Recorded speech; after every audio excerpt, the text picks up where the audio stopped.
Keti, kuna pesa ilikuwa kwa hii Biblia. Unaweza kuwa umeiona? Ai, hapana mimi sijaiona. Hai, inaweza kuwa imeenda wapi na niliiweka hapa na niko na uhakika niliweka hapa. Hii bebu inafanya nini hapa? Haya, iko na pesa. Hizi amshoni za mama, lakini si pesa zake ni kama zangu. Acha nichukue nikapige nayo sherehe. Na mama uko sure uliweka hapo? Unajua unaweza kuwa uliweka place nyingine and then ukasahau. Nakumbuka vizuri nikiweka hapa kwa sababu ilikuwa pesa ya shamba na nilikuwa nafaa kuipeleka. Ai, mi basi sijui. Na ilikuwa pesa ngapi kwani? Ilikuwa 200 imeshikana na 200 na tuko wawili kwa hii nyumba.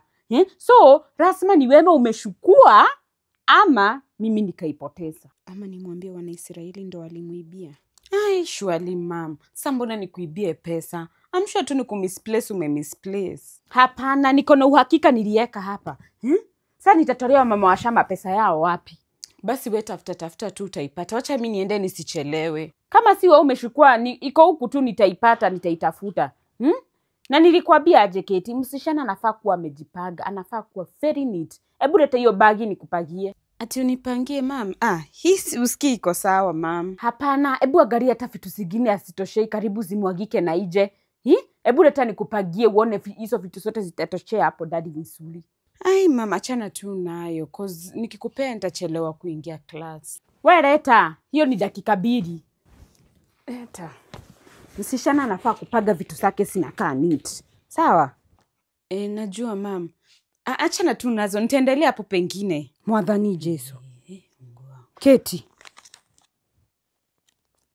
Keti Isi ni ile 200 nimekuwa nikitafuta pesa zangu. Yaani umekuwa mwizi siku hizi mpaka unaibia mama yako pesa? Hapana mam, hizi ni zangu. Mtu unajua hata wewe pesa huwa zinafanana. Unaona nikiwa mjiga sana, si ndio?